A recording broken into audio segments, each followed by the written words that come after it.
नमस्कार बच्चों, मैं पुनीता अरोड़ा आज एक बार फिर आपके लिए एक वीडियो बना के लेके आई हूँ। और बेटा आज की जो वीडियो है वो हमारी रीडिंग स्किल से रिलेटेड होगी। रीडिंग स्किल मतलब किसी चीज़ को रिसीव करना, उसको ग्रहण करना। किसी चीज़ को भी हम किस तरह से देखते हैं और किस तरह से हम उसको ये परसेप्शन करते हैं, मतलब उसका हमें किस तरह का कंसेप्ट होता है, उसको हम रीडिंग स्किल्स के अंदर डालते हैं। तो रीडिंग स्किल में हम पढ़ना सीखते हैं, जैसे आपको पता ही है ना, पढ़ना यानी कि अक्षरों को पहले पहचानना, फिर उसको आगे पढ़ना, अक्षर बनाना। ये जो हमारे वो होते हैं स्वर और व्यंजन, उनकी पहचान होती है पहले। फिर हम उनके जोड़ करना सीखते हैं, और जोड़ जैसे पहले दो शब्द अक्षरों का जोड़ सीखते हैं, उनसे एक शब्द बनता है। फिर वही जो अक्षर हैं वो 3 अक्षर के जोड़ तक जाते हैं, फिर वो 4 अक्षर के जोड़ तक जाते हैं, और उनका एक जो शब्द बनता है उनको हम पढ़ना सीखते हैं। इसी तरह से जब हम व्यंजन के साथ मात्राओं को इंट्रोड्यूस करते हैं, है ना, तो शब्द कैसा हो जाता है, तो हम उस शब्द को कैसे रिसीव करते हैं, उसकी हमें पहचान किस तरह से होती है कि इस यहाँ पर ये मात्रा हम प्रयोग करेंगे। इसी चीज़ के ऊपर आज की जो वीडियो है वो मैं आपके सामने लेके आ रही हूँ। ऑब्वियस सी बात है कि जो ये वीडियो है ये हमारे जो मंदबुद्धि बच्चे हैं और अटेंशन डेफिसिट के बच्चे हैं, ऑटिस्टिक बच्चे हैं, सेरेब्रल पाल्सी के बच्चे हैं, और हेयरिंग इम्पेयर्ड बच्चे हैं, और जो विजुअली इम्पेयर्ड बच्चे हैं जो अभी अक्षरों का ज्ञान करके सीख चुके हैं और अक्षरों का जोड़ सीख रहे हैं, उन्हें मात्राओं को अगर हम इंट्रोड्यूस कर रहे हैं उनके लिए भी काफ़ी बेनिफिशियल है। और जो हमारे नॉर्मल बच्चे हैं, जनरल बच्चे जो जनरल स्कूल्स में जाते हैं, इंक्लूसिव सेटअप में तो सारे बच्चे आ रहे हैं जिनका कोई भी डिसेबिलिटी नहीं है, उनके लिए भी ये जो वीडियो है काफ़ी यूज़फुल रहेगी। तो ठीक है, मैं अब ये अपनी वीडियो स्टार्ट करती हूँ। मैं स्टार्ट करती हूँ, पहले आपको अक्षर दिखाती हूँ कि आप इस अक्षर को किस तरह से पढ़ते हैं। ठीक है, यानी कि किस तरह की आपको साउंड, मतलब पढ़ना क्या होता है, इसकी साउंड को पढ़ते हैं हम, है ना। अक्षर की तो हम पहचान करते हैं, रिकॉग्नाइज कर लेते हैं, लेकिन जो इसका एसोसिएशन होता है वो साउंड के साथ होता है। ठीक है, जैसे कि जो ये मैंने आपके सामने ये पिक्चर रखी, ये अक्षर है, इसकी क्या साउंड होती है, क। ठीक है, इसको हम देखते इस तरह से हैं, और इसकी जो साउंड आती है वो आती है क। मैंने आपको हमेशा ये बात बताई है कि सारी सेंसेस हम यूज करेंगे, है ना।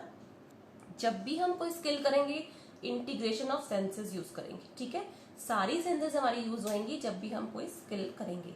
तो मैंने जैसे आपको बताया, ये जो पिक्चर है, जैसे मैं देख रही हूँ इसको, और जैसे मैं सुन रही हूँ उसको, सुनना और देखना, और मेरा उसको महसूस करना, उसकी शेप को टेक्टाइल के थ्रू, वो तीनों चीजें, मतलब जो सुनूंगी मैं वो साउंड सुनूंगी, और देखूंगी वो उसकी शेप होगी। तो क्या है ये, क। ठीक है, इसी तरह से ये देखिए, इसकी ये क्या है, ख। ठीक है, ये जो है हमारे हिंदी वर्णमाला के अक्षर हैं, इनकी पहचान हमें इनकी शेप के साथ, साउंड के साथ, एसोसिएशन के साथ होती है। ठीक है, ग, ये देखिए ये ग। जो हमारा पैटर्न है सिखाने का बच्चे को, जब आप देखते होंगे नर्सरी क्लास के बच्चे को और केजी स्टैंडर्ड तक, हम जो भी अक्षर का ज्ञान बच्चे को करवाते हैं उसको एसोसिएट करते हैं, साउंड तो बताते ही बताते हैं, लेकिन उससे स्टार्ट होने वाला एक शब्द भी बताते हैं, है ना। जैसे ये अब घ है, घ को हम कैसे बताते हैं, घ से घर, है ना। क्या बोल देते हैं, घ से घर, यानी जो उसका इनिशियल जो फर्स्ट लेटर है वो ये होता है, उसकी साउंड बच्चा पहले बोलता है घ र, घर हम बोलते हैं घर। ठीक है, और हम शब्द हरदम वही यूज करते हैं जो बच्चा जिन शब्दों को पहचानता है। ठीक है, ये तो हमारे थे अक्षर। अब मैंने जैसे आपको बताया कि मैं आज आपको मात्राओं की बात करने वाली हूँ, है ना।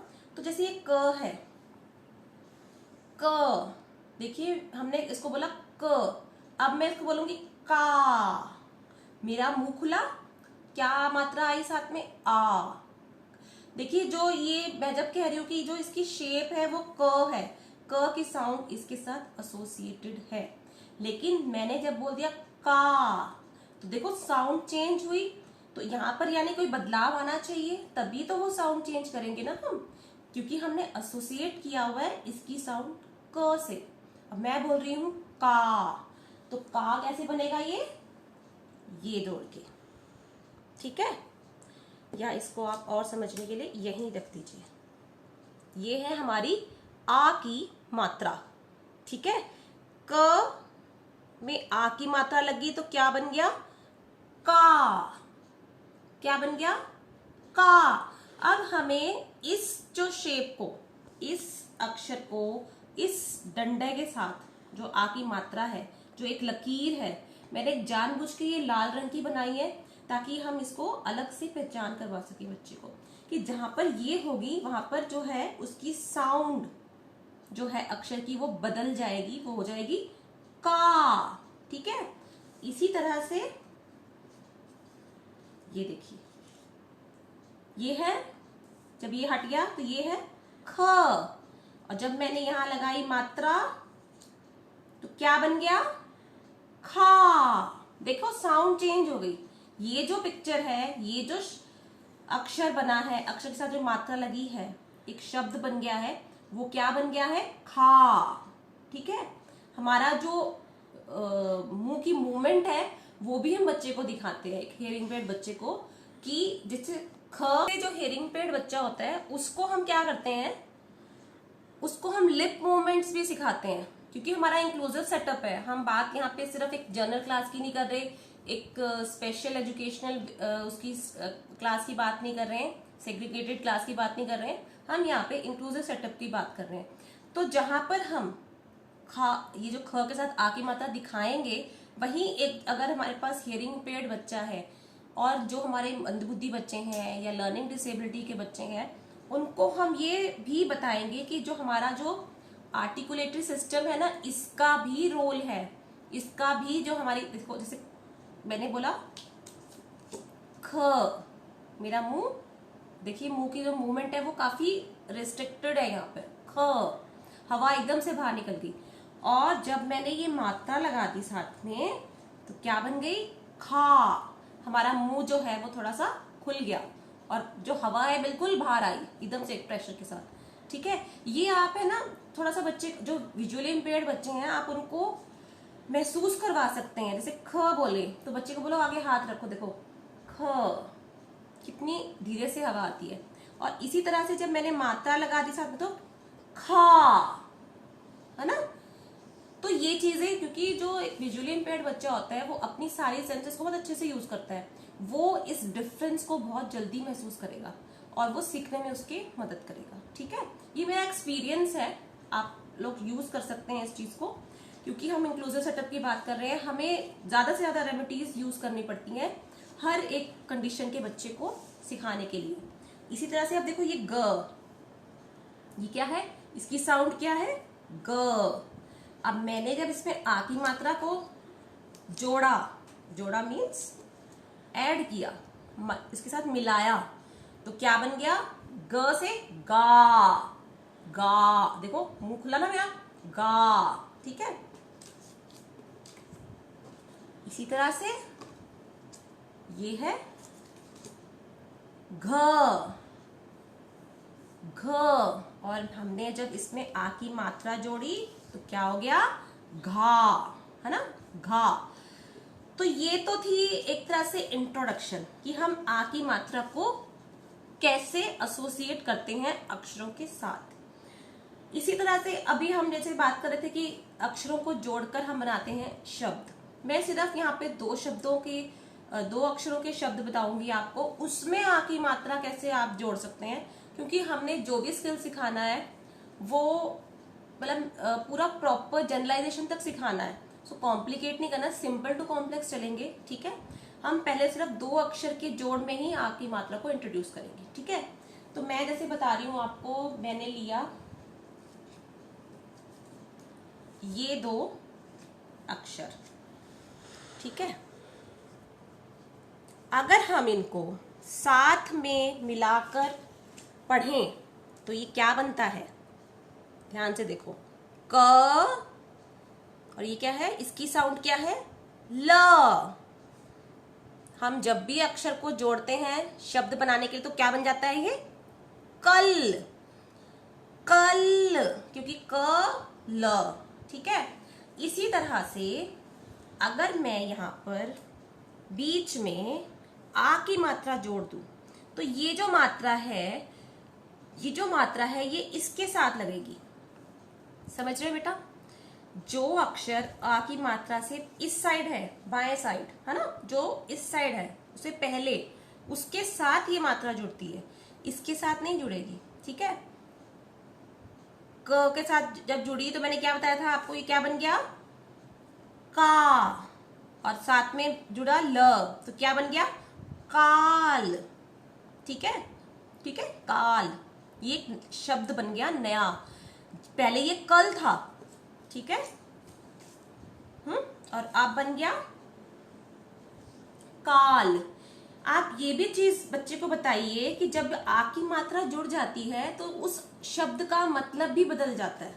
जरूरी नहीं कि वही मतलब सेम रहेगा, होता ही नहीं है मतलब सेम। उसका जो हमारा एक्शन है या उसकी जो पर्याप्त जो हमारा यूज है वो बदल जाता है। उस शब्द का जो नया शब्द, एक नया शब्द हमारे सामने आ जाता है, ठीक है। तो कल, काल, ठीक है। इसी तरह से और एग्जाम्पल देख सकते हैं। जैसे हम लिख सकते हैं, हम ये लेते हैं हम घ, और हम लेंगे ट। तो इन अक्षरों की जो साउंड है जब इनको प्रोनाउंस करते हैं तो क्या है? घ ट। क्या बना? पढ़ो इसको साथ में, घट, है ना। क्या बन गया? घट। और यही मैंने जब आ की मात्रा डाल दी, किसके साथ जाएगी आ की मात्रा? मैंने क्या बताया था? जो इस साइड होगा, ठीक है, जो आपके बाएं साइड जो अक्षर होगा, जो इससे पहले आएगा, उसके साथ ही मात्रा जुड़ेगी और जो शब्द है वो एक नया शब्द सामने आएगा, घाट। ठीक है, देखो इसकी जो साउंड है वो क्या बन गई? घा। और हमने क्या है साथ में जोड़ा हुआ? ट। तो क्या बन गया शब्द? घाट। ठीक है, ये एक नया शब्द आ गया जिसका अपना नया मतलब होता है। ठीक है, घट और घाट दोनों अलग अलग शब्द हैं। क्या है बीच में? आ की मात्रा। ठीक है, इसी तरह से एक एग्जाम्पल हम और देख सकते हैं। ठीक है, तो अब हम एक शब्द और मैं आप लोगों को दिखाती हूं। जैसे मैंने ये लिया अक्षर त, इसकी जो साउंड है इसके साथ एसोसिएटेड है त, ये त है। और इसी तरह से ये एक और अक्षर ले लिया मैंने साथ में, ल। क्या बन गया ये? पढ़ो इसको, तल, तल। ठीक है, तल का एक अपना मीनिंग होता है, ये एक अपना शब्द है। इसमें जब मैंने आ का डंडा जोड़ा तो क्या बन गया? पढ़ो इसको,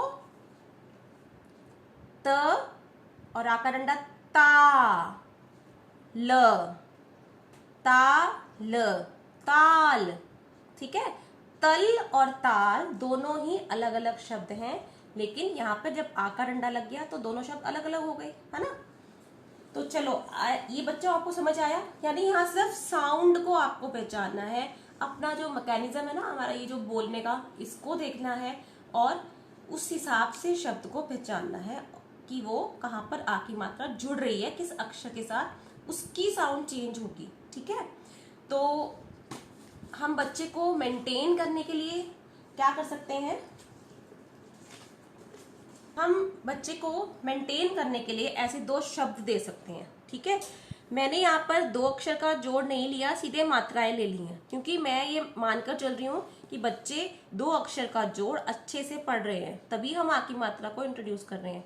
तो मैं साउंड प्रोड्यूस करूंगी और बच्चा इसमें से मुझे उठाकर देगा कि मैंने कौन सी साउंड प्रोड्यूस की। ठीक है, क्योंकि हम सुनने का मेन काम है, ठीक है ना, ऑडियो ज्यादा चाहिए। मैंने बोला मुझे ताल, ताल उठाकर दो, तो बच्चा जो पहला अक्षर है त के साथ आ की मात्रा को पहचानेगा और ल मुझे ये उठाकर दे देगा कि ये है ताल। ठीक है, ये जो स्टेप है 2 चॉइसेस में उठवाना, इसी तरह से फिर 3 चॉइसेस में उठवाना, फिर मल्टीपल चॉइसेस में उठवाना, ये जो है इसमें काफी समय लग सकता है। लेकिन ये जो स्टेप है बच्चे की जो साउंड्स को, शब्द की साउंड्स को बहुत अच्छे से क्लियर कर देता है। ठीक है, उसको पहचानना आ जाता है कि क्या बोला जा रहा है, मुझे क्या, क्योंकि देखो सामने चीज है, उसमें पहचानना बहुत आसान है। जब आप बुक में ले जाते हैं तो बुक में उसको एकदम डायरेक्ट पढ़ना होता है, वो हमारा लास्ट स्टेप होता है जब हम जनरलाइज करके उसको रीडिंग तक ले जाते हैं बुक में। इसी तरह से हम क्या कर सकते हैं, बच्चे को ब्लैक बोर्ड पे करवा सकते हैं, है ना। हम बच्चे को शब्द देंगे नए नए। ठीक है, जैसे ये देखो च ल। ठीक है, अब मैंने बच्चे को कहा कि देखो ये तो चल है, और अगर मैंने इसमें, तो क्या बन गया, ये बच्चा खुद पढ़ेगा इसको, च और आ का डंडा चाल, चाल, चल, आ का डंडा आ गया, क्या बन गया, चाल। ठीक है, इसी तरह से आप क्या कर सकते हैं, बच्चे को आप शब्द अक्षर दे सकते हैं ह और ल। अब मैं बोलूंगी कि ये आपने, ये है शब्द हल, इसको हाल, हाल बनाओ, तो बच्चा इसमें आ का डंडा जोड़ देगा, है ना, ह के साथ। ठीक है ना।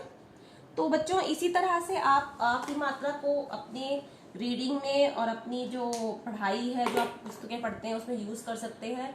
और सबसे ज्यादा जरूरी जो मात्राओं में और अक्षरों में होता है वो साउंड होती है, किस तरह की साउंड प्रोड्यूस की जा रही है, किससे एसोसिएट हो रही है, उसके हिसाब से हमें रीड करना है और अपने दैनिक कार्यों में उसको यूज करना है। ठीक है, ओके, थैंक यू। मेरी वीडियोस को देखते रहिए, लाइक करते रहिए, शेयर करते रहिए, ताकि और भी लोग, बच्चों को फायदा हो सके। धन्यवाद।